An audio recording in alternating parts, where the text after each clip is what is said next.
back in our workshop in 2013.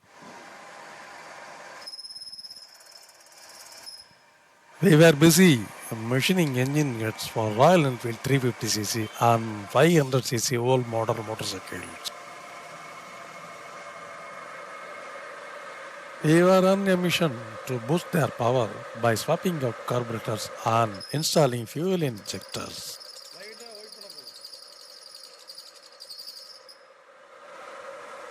Now let's be real.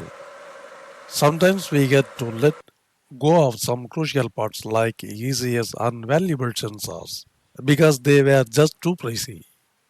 So that we are not continue due to overcost. But why are we telling you all this?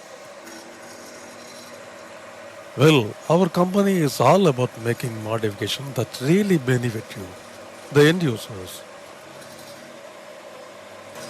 We take pride in these projects and want to share the right enhancing journey with you.